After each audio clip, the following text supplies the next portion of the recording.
G-Gibbs update naman tayo na kailangan yung malaman to dahil nga naman sa pa 0% interest rate po ni G-Gibbs. Hindi ko alam kung na-late na ako dito kasi nga naman na-notice ko siya ngayon lang din kasi nga po ang offer niya sa akin sa G-Gibbs ay hindi na bumababa sa 100,000 pesos. Wow. Grabe, napakalaki na nitong G-Gibbs na ito. Kaya worth it siya pag-usapan ngayon kasi alam niyo naman na sa bear months era tayo na sa mga holiday season na tayo ngayon at alam ko gamit natin itong si G-Gibbs sa season na ito. Grabe na, ang sarap niyang i-cash out knowing na medyo mababa din yung interest rates niya. Well, anyways, later on this video, i-share ko din sa inyo yung mga cash out options din itong si G-Gibbs. So, design po talaga siya as payment method. Pero meron talaga mga nakakapag-cash out po nito. Well, hindi naman yun yung focus ng video na ito. Ang gusto ko lang pong i-share sa inyo sa video na ito is the update po ng G-Gibbs po na may pa 0% interest rate siya. Pero guys, meron tayong twist dito sa 0% interest rates na ito. Kaya keep watching kasi kailangan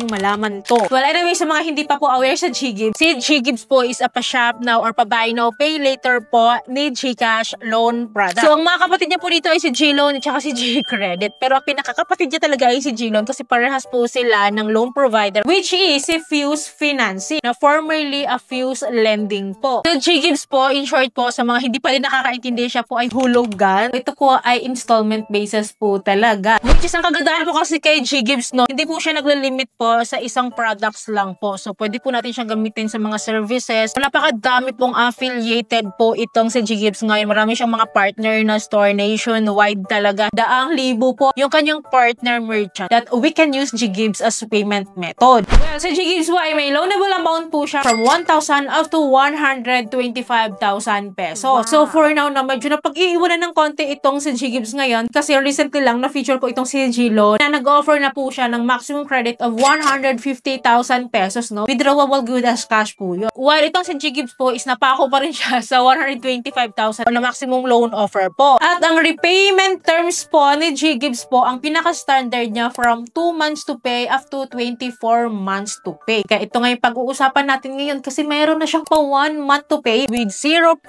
interest rate. O diba? Sino ba namang hindi gaganahan? So, one more thing about G-Gibbs po is meron po siyang up to 5 loan availments po. Pwede pong up to 5 beses tayong mag-loan dito. Hati-hatiin lang natin yung loan offer. Well, ito na nga. Sabi ko nga sa inyo the last time po na sinabi ko sa inyo na na-offeran tayo ng up to 100,000 pesos, hindi pa din po siya nagbago. Kahit pa paano guys, no, mas consistent po ang nag-offer si G-Gibbs over kay G-Loan kasi si G-Loan pa bago-bago. Though ito ay limited offer din naman. Kaya lang napapansin ko, hindi siya nawawala. Kahit over the month na pong hindi ko siya nilo-loan or hindi ko siya ginagamit before pa, hindi pa din po siya nawawala guys. But anyways, kung makikita nyo po dito, tingnan nyo to ha, meron akong minimum amount to spend dito of 500 pesos na lang. Yes, ganun na siya kababa. And then meron akong 5 loan availment po. Well, ito nga yung sinasabi ko sa inyo na meron tayong 5 loan availment sa ganitong loan offer na 100,000 pesos. Sa laki ba naman ito, dapat lang talaga na hanggang 5 loan availment tayo. Well, ang dami kasing categories po na available to spend po itong si G-Gibbs. Ang dami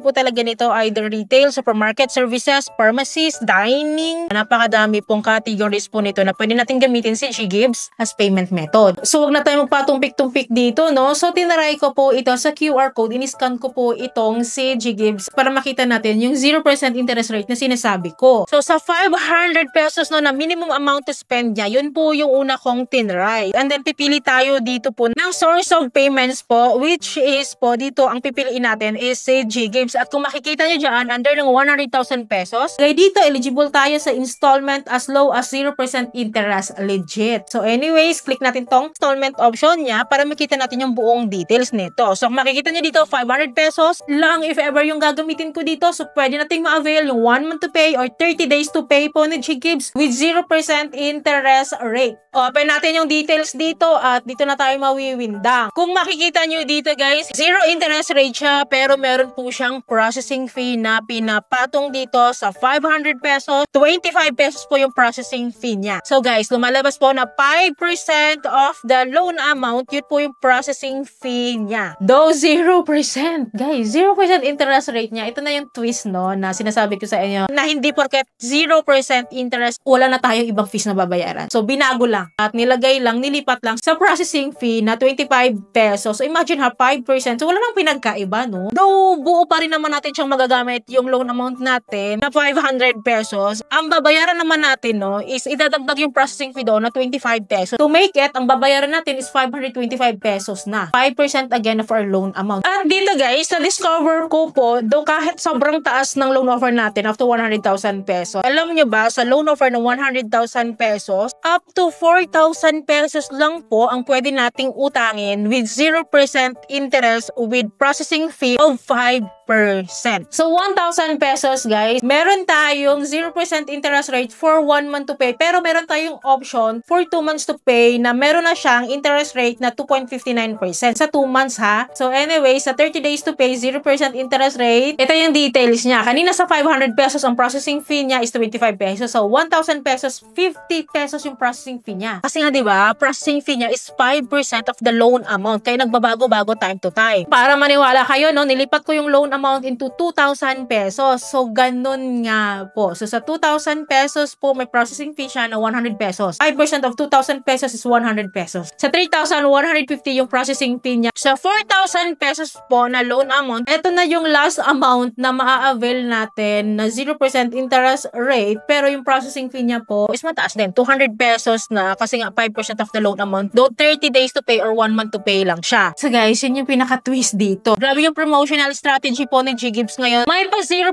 interest rate siya, pero may hidden charges pala doon na meron kailangan tayong bayaran or i-additional pa rin natin yung processing fee na 5% of our loan amount. Nagulat lang din ako, no, kasi natuwa sana ako kasi may pa 0% interest. Pero yun pala, yung processing fee pala ang magkakaroon tayo ng bayad dito. Kasi sa standard or regular loan po kasi dito kay GGives, lalo kapag mga higher loan amount, 5,000 up to 100,000, zero processing fee. Kasi nga po, may interest rate na sila monthly nito. Pero kapag 5,000 below, yung loan availment natin dito sa GGives, doon na yung zero interest rate nila, pero ang processing fee meron ng bayad. Ganun po yung kalakaran pala ni GGives ngayon, kaya dapat talaga aware tayo sa mga ganitong update ni GGives. Pero at least naman guys, meron na siyang pa 1 month to pay. Okay pa din naman yun kahit papaano, lalo kapag gusto natin bayaran agad-agad in 1 month at gusto lang natin mag-avail ng mga small loan amount like 5,000 below, so we can avail the 1 month to pay. Okay pa rin naman siya. Well, sabi ko nga sa inyo kanina, no, na itong si GGives, ang sarap niya i-cash out. Kaya makikita niyo naman, no, up to 100,000 pesos ba naman yung loan offer niya. At na-mention ko kanina na may gumagawa talaga ng conversion nito from GGives to cash. So, na-share ko na rin sa inyo before yung mga possible ways to cash out. So, first thing pa rin po is through GCash Pera outlet na hindi naman tayo lahat privileged to have that. And expect also po na meron po yung charges. Meron silang charges doon per 1,000 pesos. Siguro, mga ganun po. Possible yon. So, pangalawa po, True Traders po. So, ang dami niyan sa Facebook. So, please be careful. At may mga kilala na rin po akong gumagawa niyan, lalo na mga content creators po na iba gumagawa talaga nun. At nag-inquire din po ako niyan, pero hindi ko siya bet. Mataas po talaga yung charges po nila ha. Sabi ko nga sa inyo, bukod yon sa pinaka-interest rate po ni GGives. Guys, lahat ng GGives to cash conversion na na-mention ko, kasi hindi ko po sila mare-recommend talaga. So, yun lang naman ay mga ideas lang na alam ko na ginagawa ng iba na legit talaga na nakakapag-convert po sila. Pero hindi ko po siya mare-recommend yung ganong activities, guys. Mas maigi pa rin naman, no, nagamitin pa rin natin siya kung ano talaga yung pinaka-function niya. As payment method talaga, kasi ganun din naman, no, ipapa-convert natin into cash or ika-cash out natin siya. Then yung ipang-cash natin, ibabayad din naman natin or ipapang-bili din naman natin ng mga gusto natin. So, why not i-direct nyo na lang yung GGives nyo as payment method dun sa mga stores po na gusto natin bilhin. So, yun lamang po, no. Don't worry, lagi naman po ako mag-a-update sa inyo kung meron po tayong bagong update or improvement dito or kung mayroon tayong dapat silipin dito kay GGives para po mabigyan ko kayo ng tamang expectation and awareness po kay GGives ngayon, lalo time to time nag-a-update siya. Kaya dapat po nakasubscribe po kayo and click yung bell button para lahat po ng videos ko is updated and notified po kayo. Kaya lamang po, thank you for watching this video. See you in my next video. Bye!